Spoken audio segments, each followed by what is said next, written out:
Thank you for coming this morning. I have been a supporter of this group.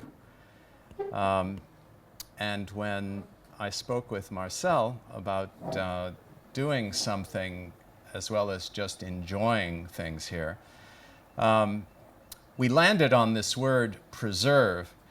I have to tell you, when you reach 70, the word preserve immediately makes you think of vital organs, and you say it with a bit of a prayer.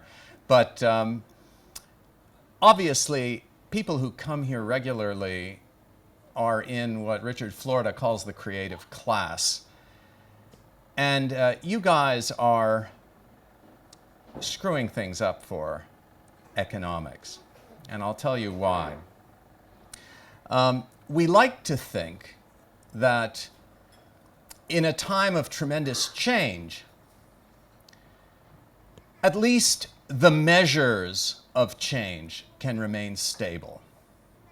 We like to think that the way things are changing can at least rely on metrics that remain familiar. And what I'm going to try to convince you of this morning is that some of the most common metrics that bleed into public policy, the most common ways in which we grasp how the economy is doing, are being screwed up by people like you. So let me show you something that economists almost never show you. But when I was at KPMG, this drove us crazy. We talk about things changing, but there isn't really a vivid way of understanding how until I landed on this when I was at KPMG, which is, of course, an accounting firm. This is the reason why accounting firms are in crisis.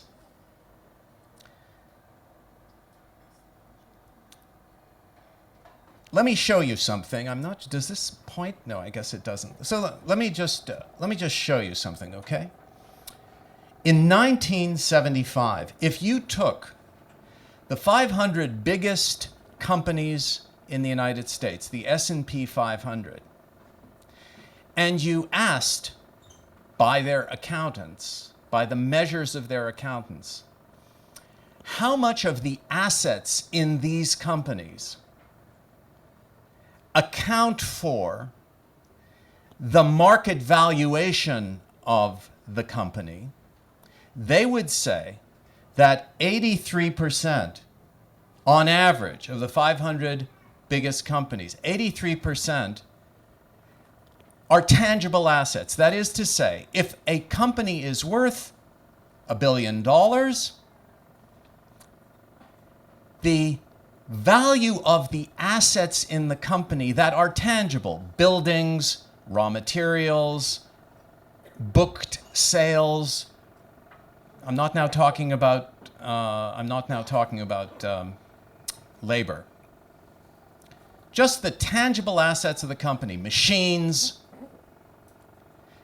83% of that $1 billion could be accounted for by the things that company owns that are familiar to us. Is this clear? Okay. Today, 13% of the value of the 500 largest companies in the United States can be accounted for by the things that they own, like machines and buildings, etc. 87% of the market value, that is to say, the value of all outstanding shares of the company, are intangible assets, which means they're assets that people at KPMG don't have the first clue how to account for. Because what this really is, this 87%, is the conversations of people like you. Because the stockholders, in effect, are attributing value to the company based on their assumption that the smart people in the company, owing to the kinds of conversations they're able to carry on, are going to have a continuous stream of innovations. And that continuous stream of innovations will be profitable such that the $1 billion they're attributing to the value of the company is justified. If you don't understand what I just said, stop me. This is very important. You get it? Okay. 87% of the Fortune 500 companies' assets are intangible, which means they are the result of the conversations, the chemistry, the teamwork, the scientific, technological conversations that are going on in the company. So I sort of took this for granted. And then I read a book by Thomas Piketty, which was a rage about 4 years ago, called Capital, in which he has the following sentence, which shocked me. He said, the US economy was much more innovative in the 1950-70 era than 1990-2010, to judge by the fact that productivity growth was nearly twice as fast in the former than the latter. And I thought to myself, wait, this is stupid. It may be true. These are the productivity figures. It may be true. But if you think that the 70s were more innovative than our time because productivity figures show that productivity was higher here than here, something is wrong. And obviously the most important thing that's wrong is that productivity as a premise for innovation is stupid. So I started to think, okay, what else? First of all, there are implications, public policy implications for this. And this is what Paul Krugman wrote in 2016, which was a kind of stepchild of the stupid. He said, and Paul Krugman's the best of the best. Someone we rely on, Nobel Prize-winning economist, also someone who knows how to write English. Very important voice. But he says, the problem with the argument about growth being held back by a lack of investment in education, that the problem with our economy is a lack of education. He says that is wrong clearly because productivity has actually been declining. So it can't be the argument about the economy being held back by a lack of skilled workers. That can't be the reason why workers aren't getting well paid. Plausible, but stupid. And I'll tell you why later. It's just not the only thing. When you start asking, what is the problem for workers? What is the problem with the economy today? Almost immediately people will say, well, you know, workers haven't had a raise in 30 years. How many times have you heard that? Workers haven't had a real raise in 30 years. And the real problem is real wages have not been keeping up. And here is what proves it, presumably. American paychecks are bigger than 40 years ago, but their purchasing power is hardly budged, right? Purchasing power, you've heard that too, right? People need a raise.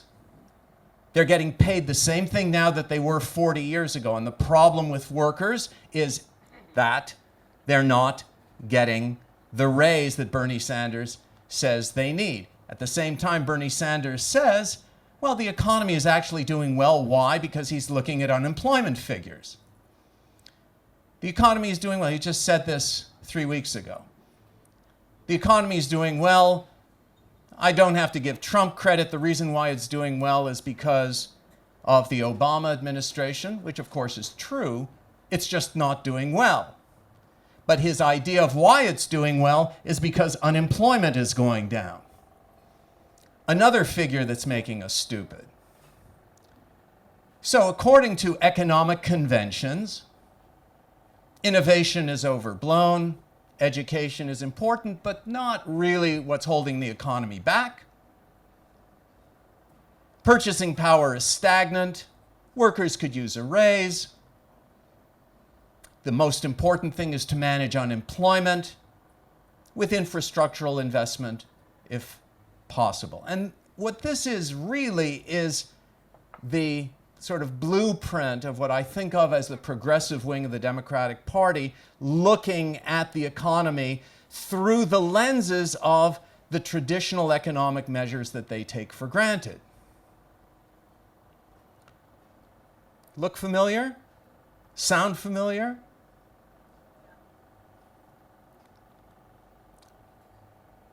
The first thing I want to say, and we'll get into this more in the Q&A, I hope. Productivity data can wildly underestimate innovation for the following reason. Productivity is just the aggregated company revenue divided by aggregated number of people employed.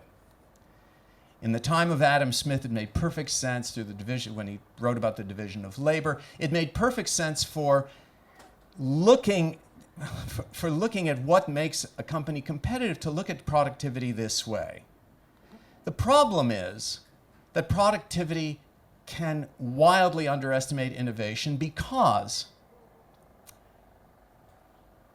when new technology is so revolutionary and so widely diffused, no one can actually profit from it.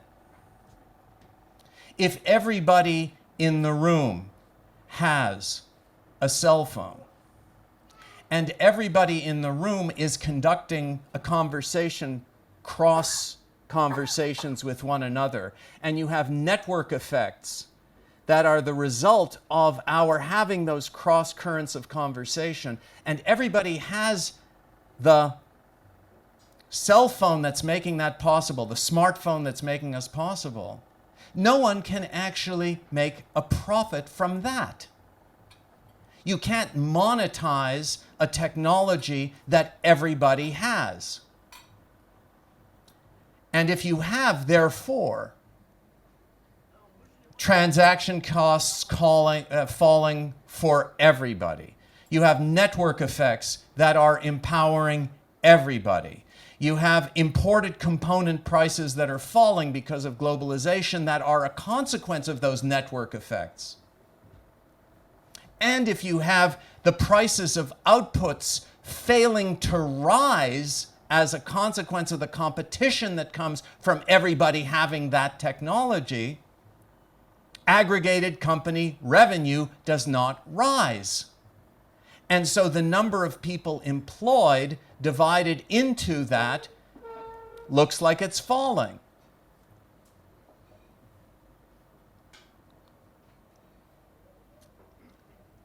So, first of all, productivity data that gets collected is wildly underestimating innovation because it's measuring the wrong things. It doesn't take account for the diffusion and ubiquity of technology that not only is innovative, but is everywhere. Purchasing power, this idea of purchasing power, can wildly underestimate consumption. That is to say, the experience of consumption. In 1974, a premium Toshiba color TV cost about $540, about $2,800 in today's dollars, just over 6% of the average yearly income of about $8,500. Okay. Today, a Toshiba 43-inch 4K Ultra High D, etc., costs about $325, about 0.6% of the yearly income of $51,000. Add 300 to that, and you've got everything that's ever been thought, said, and done streaming through your appliance. Now, go back to that purchasing power graph. No one got a raise. Well, you didn't get a raise, but some of the things you're buying are insanely cheaper and insanely more productive, higher quality, and incredibly instructive. A small car costs about a third of an average salary today, not half as in 1974, but it is far safer. It runs about 4 times as long. And by the way, it'll take you almost automatically to any place in the world you want to go without you having to ask directions. Okay, so what are we measuring? Let's keep going. Consumption data at the same time can wildly distort changes in the value of goods relative to services. Everybody who knows that the cell phone is this incredible innovation, at the same time knows intuitively that they're poorer than they were before. So you get this television set for 0.6 instead of 6% of your yearly income. Why don't you feel richer? Because to go to the University of Chicago today is about 5 times more expensive. Because healthcare, which cost about $2,000 per capita in 1975, is about $10,000 today. What is wildly underestimated by this common idea of we need a raise, purchasing power, above what's wildly underestimated is this tremendous distortion in our daily patterns of consumption owing to the differences between the cost of stuff and the cost of skill.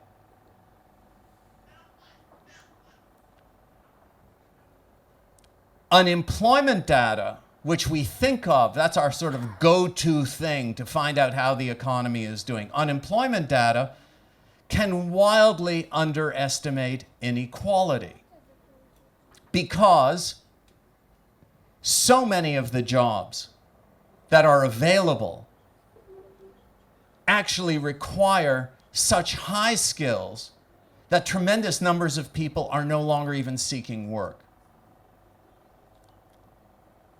Growth data can wildly underestimate inequality.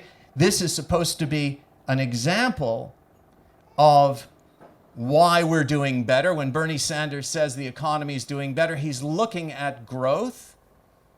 So this is how we're doing. This is the Dow Jones winning streak, right? The Dow Jones is going up. Long-term GDP growth is going up. We're doing better. It's true, we are doing better than we were when we were losing 700,000 jobs a month, which is very much to Obama's credit, etc. But if you look at inequality over this period of time, this was inequality back in the 1970s. This is inequality today. Growth is not actually getting distributed widely. Wealth is not getting distributed widely.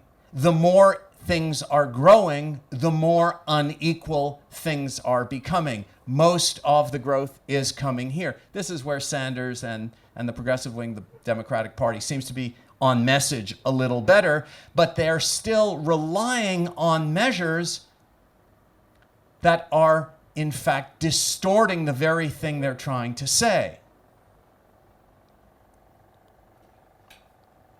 And by the way, there's serious political consequences to this distorted notion of growth. This is investments in venture capital the creative classes. This is where all the investments in venture capital are focused. Look at these bubbles. This is the election map of 2016, and the blue is the Democratic Party. Look at everything else. This is Kiryat Gat. This is the Intel. This is the Intel plant in Kiryat Gat. This is the rest of Kiryat Gat.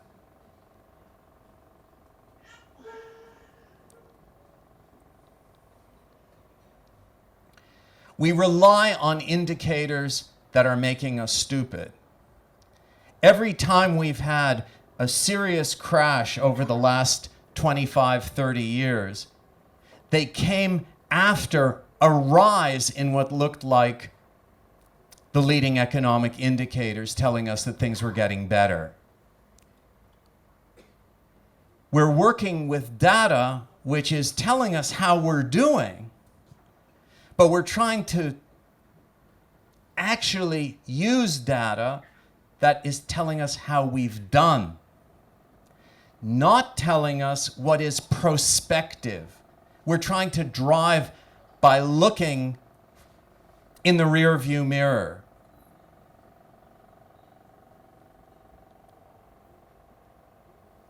So the real features of the economy are unprecedented technological innovation, processes, the qualities of the stuff, the network effects that allow for the chemistry, the productive conversations that constitute the intangible assets of companies. Global integration, these things are not reversible. And it's revolutionary, and because of the people in this room, it's revolutionary.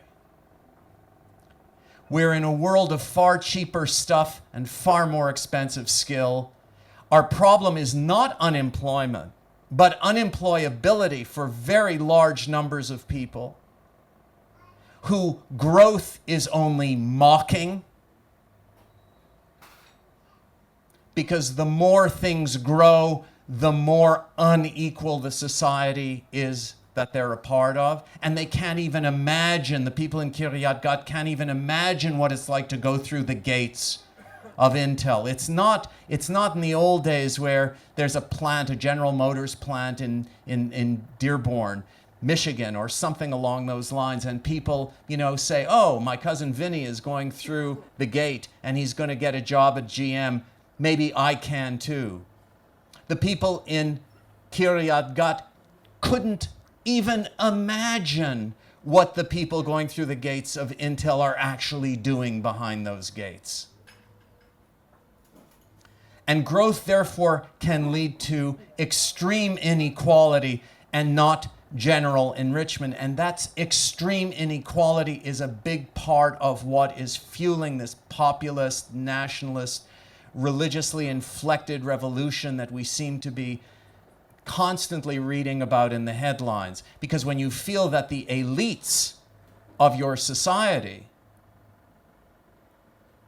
are not just richer than you, but smarter than you in ways that you can't even begin to understand, and are carrying on a conversation you cannot participate in, well, that's when God becomes very consoling. The ultimate elite. The ultimate elite. So, I want to carry on a little game with you. You now are tasked with explaining, for purposes of public policy, you're tasked with explaining how the economy is doing. What things would you measure? What things would you measure? And don't tell me measure graduation rates. That's easy. Think about indices. Think about the kinds of things that you think would be proxies, metrics, that would give you some understanding of where we're going to be 5 years from now in this economy. How are we doing?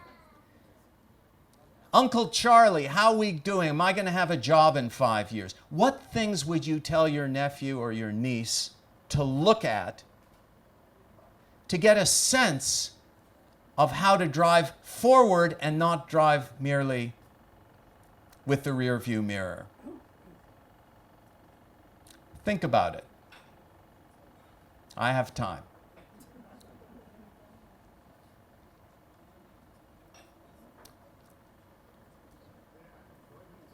Go ahead, sorry.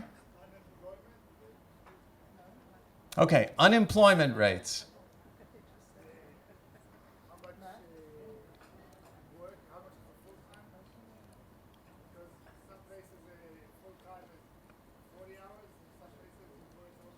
Okay, that's actually something that's not only interesting but captured here, which is, in my view, a really interesting metric. This line here is trying to take account of people who are working part-time. And that could mean a lot of things. But what it seems to mean more and more is people working in what's called the gig economy. People who are not working for somebody else, but are working part-time. If you want to understand if your economy is going to be more rather than less productive over the next several years, it may well make sense to keep track of the numbers of people who are actually working for themselves. Because all the technologies that I've been talking about enable that kind of work in ways that was simply inconceivable 30 years ago or 40 years ago. By the way, there's a wonderful website in Israel. I don't know if you know about it, Midrag. Do you know Midrag? It's a wonderful, I just had a conversation with the CEO of Midrag 2 weeks ago. And he brought me through his way of creating a platform for individuals. I mean, it's for plumbers and so on, but it can also be for other individuals who are trying to connect to potential customers. A little like the way Uber does. Or Get. In this country, you don't have Uber here, right? We don't have Uber here yet. Anyway, so what other things? Think about it. What other things would you be measuring to tell us whether we are moving forward? I'll give you one example that I came up with, because I talk to my students about this all the time. How many people are filing their income taxes online? If you want to get a little touch for whether people's skills in the new economy are getting greater rather than standing still. If you have this curve up for people filing income tax online, that's an interesting measure that tells you whether skills are evolving. How many parents are limiting screen time for their kids? Ironically, supposedly screen time should be good for the new economy, but how many are limiting? I mean, if you're talking about productivity data which is real, that is to say, what is most likely to lead to a more productive population in a world where this is assets, then you want to ask questions about what enables these conversations to be productive. What skills are the kids evolving? So, more ideas. What other ideas? Yes? The number, e-commerce is a very important one. The uses of the internet, the screen time on the internet. Interesting. Coffee shops per capita. It's a little like the, WeWork per capita, right? It's a little like how much are you creating infrastructure for independent work? I'll take one more and then questions. Any questions that you have? Travel. Ah, interesting. Say why? Spare time to travel. Oh, that you have spare time. Ah, okay. Say what kind of networking groups? I know about groups that they meet on a permanent base each week, and they share by the TED lectures. They share what they are doing, and this way they publish themselves, and they don't use screens.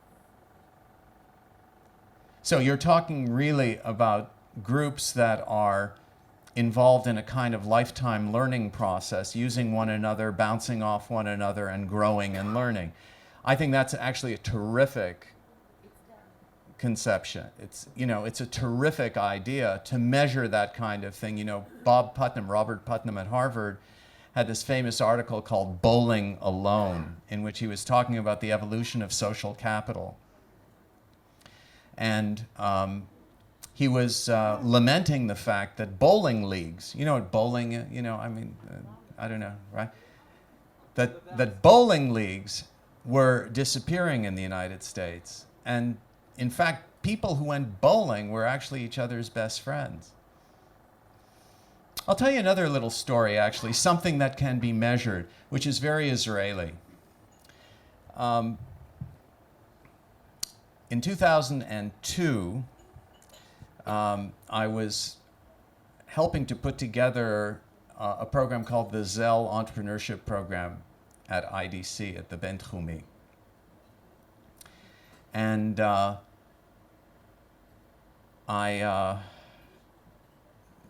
put out a call for students to apply for it. And it was a very good program. It was well funded. Students got to get a free trip to America at the end of the year. And so we had about 50 applicants. And in order to just apply for the Zell program, which has continued to grow and thrive in the years since I left IDC, we got about 50 applicants, or about 22 slots. I had a certain discretion, and we had to interview them. So they were lined up outside of the interview room, and as I said, just to apply, they had to have like an 85% average. Many of them were officers in the Army, and they were really outstanding young people. And I was there with the dean of the business school. We were interviewing them. First one walks in, all ready to shine, and I said, "Okay, what was your biggest failure?" And the young man started like hemming and hawing. He was prepared to say what was, but that's not the story.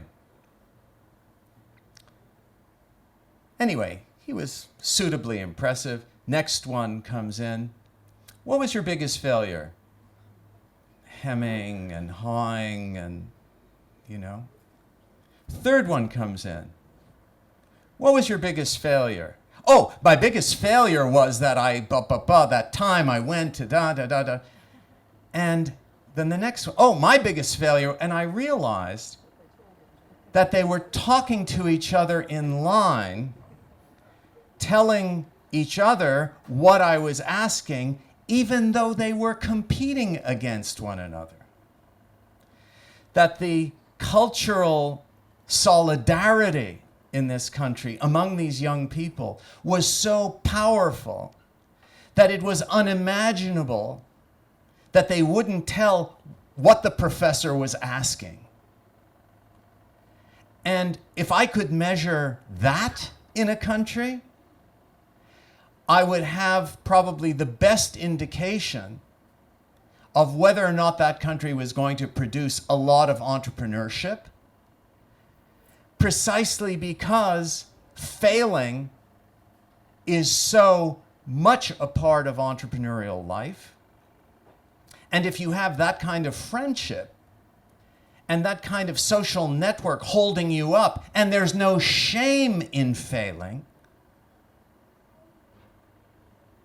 if you start a company, you know your friend is going to hire you and be happy that you had the experience of failing, well, you have so much more confidence to go and try something. So I wasn't being entirely mischievous when I asked the question, what was your biggest failure? But I learned something much more important. If I could only measure that, find a way to measure that kind of mutual loyalty, I would have a better measure for how an economy is going to do in 5 years than unemployment, productivity, and purchasing power. Anyway, thank you very much.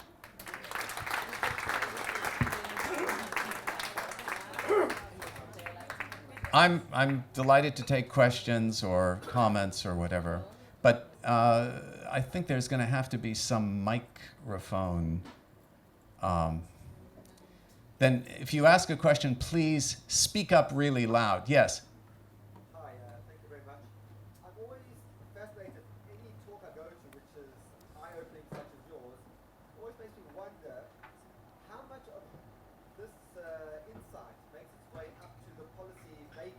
You mentioned before about you worked in policy, and you mentioned Bernie Sanders and others, and I want to believe that our leaders are in some way looking to the academics in order to not be driving through the rearview mirror.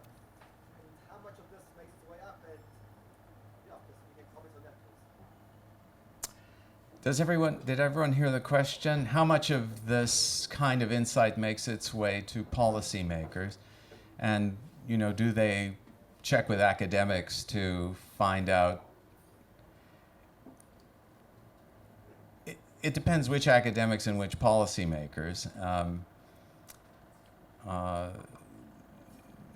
Some of the problems we have is that they are checking with academics, and academics got tenure in 1975 and really haven't felt that they had to learn anything new since 1975. I'm being a little unfair, but I'm sort of a self-hating academic, so I know of where I speak.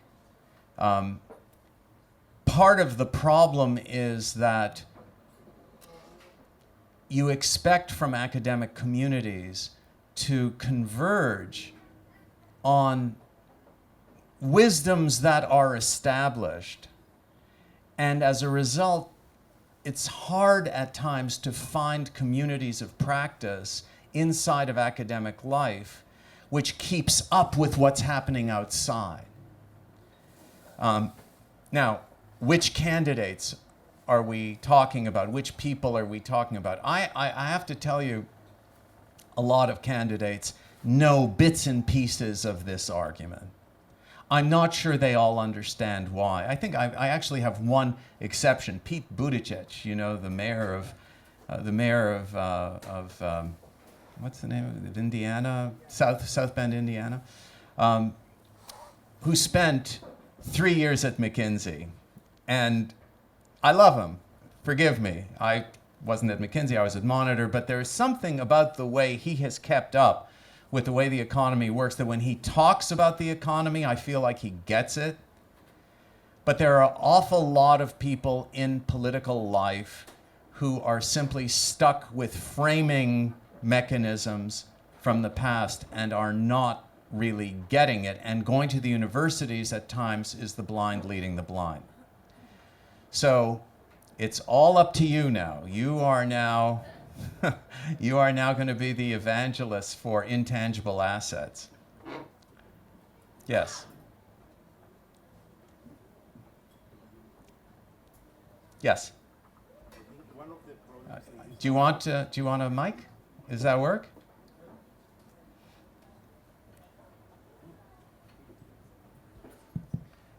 I think one of the problems in this analysis that you made here, Speak up. Speak. the problem that I see in this analysis, you're only looking at the U.S., the USA, towards inside. You completely ignore everything that is happening in the world. Right. So when you talk about healthcare costs going up and the other things, you're not looking at that healthcare in Canada and Mexico, which is just right next to the US, is a lot cheaper. The cost of labor in Mexico, all the factories in the US are still moving to Mexico because labor is cheap. China is now not only making products cheaper, but also they're more creative than the US. Now we saw with 5G, they're years ahead of the US in the 5G technology, and the US decided to just ban Huawei because they're more advanced technologically, making excuses that they have some secret things in their chips.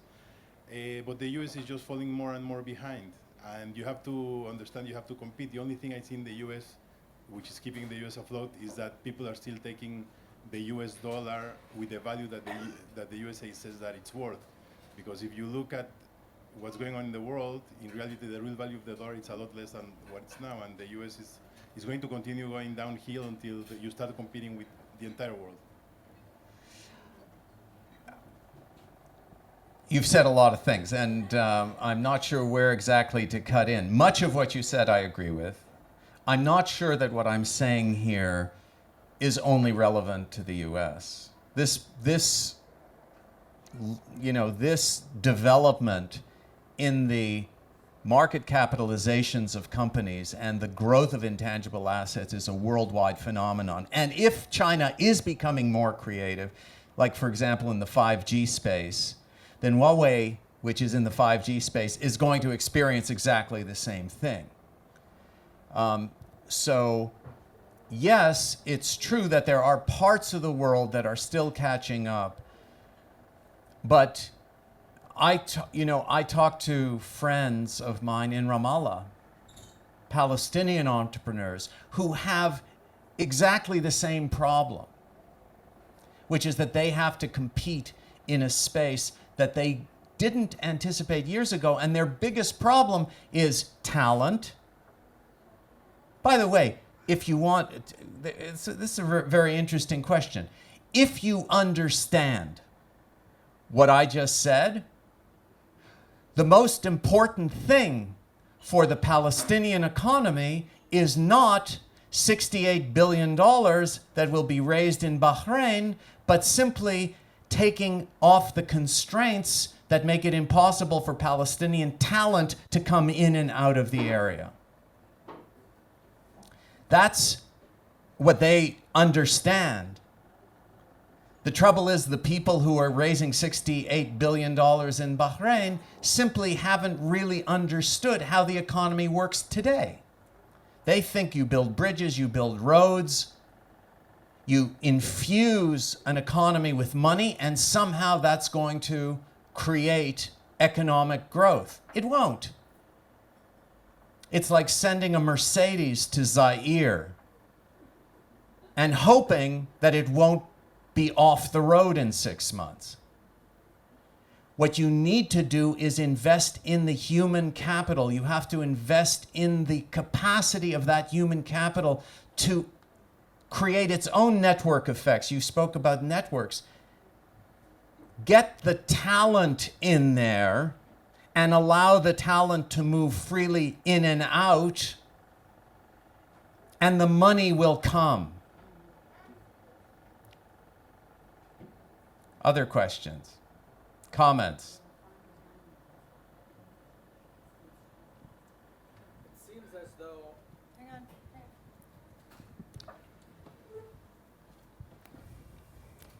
It seems as though Hang on. a lot of the issues that we saw during the presentation with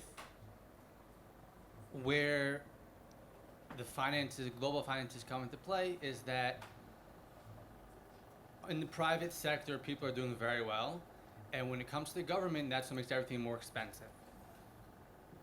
How can that be equalized when we're giving such big tax breaks to the private sector? So the question you're asking is actually true. It's also a problem for the private sector. Because if you starve the parts of the country that provide infrastructure for network effects to develop, not just roads and bridges, but things like 5G, broadband in the rural areas, etc. If you starve the government, which is the major investor in networking infrastructure, you're not going to get a lot of economic productivity. You're not going to get a lot of growth. You're not going to get a lot of wealth in the country. But that's also true for companies. Companies are discovering that if this is their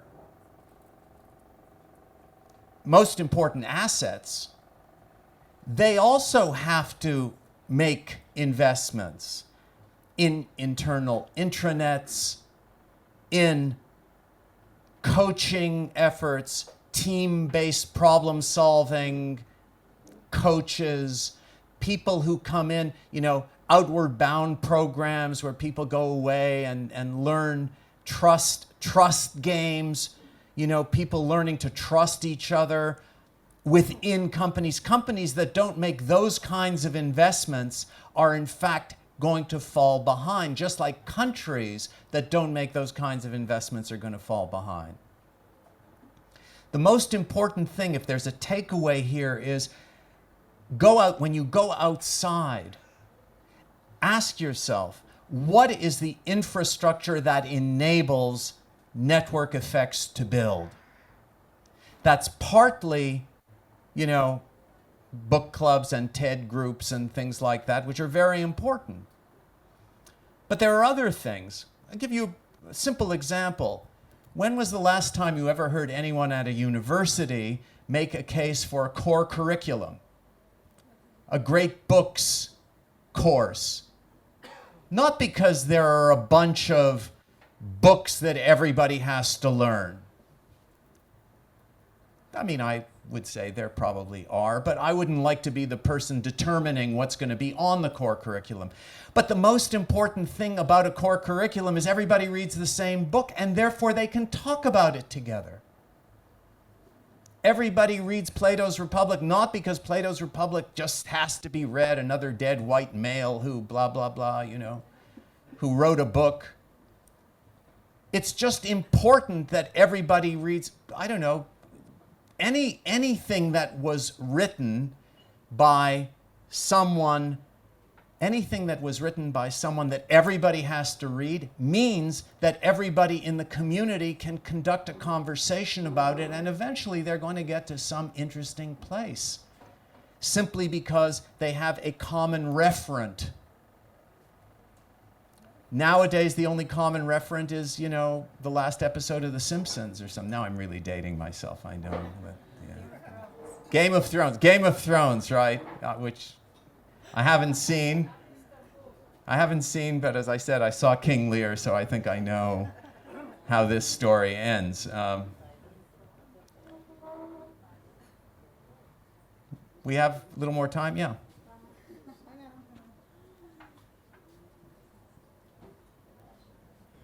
I want to ask you how your conclusion meet the reality that a lot of tech companies are losing money, like Uber and WeWork, and a lot of service created, but then they can't support themselves. It's like some kind of bubble. I don't know. I'm not sure. WeWork is not losing money. WeWork is investing its revenues. Uber is a different question. Uber is, it may be overvalued, but you see, what's happening with Uber is that people believe so much in the value of the networks that Uber creates that they think eventually these networks are going to be profitable. So, the company may look overvalued, but people aren't necessarily, the investors are not necessarily believing that growth is going to stop now. But there could be bubbles. There can definitely be bubbles when you have companies who are selling network effects as their major product. That is to say, they become the platform for these networks to build and seem to have tremendous value, becoming this clearinghouse, this place for deals to get made on their platform. You can have bubbles. There's no question about it, because how do you know who is actually going to make revenue eventually? Look at Enron. Enron was the biggest energy clearinghouse. In 2003, Enron imploded, right? $100 billion company wiped out overnight. And it was a bit of a warning about what was going to happen in 2008 with the investment banks. So you can definitely have bubbles in this world. Network effects are real, but they're also easy to both inflate the value of and easy to lose. Right? You know, how many who would invest in Facebook today? I don't know. So you have a definite danger here. But in a way, that's why I would say, because the future is so difficult to predict, because the stream of innovations that people are attributing to companies are so vulnerable, the most important thing you can do if you're a government is to invest in the skills that will allow for failure and resilience. Chosen, right? The capacity to come back from failure. So that's, you know, maybe one more takeaway. I guess we're done. Thank you very much.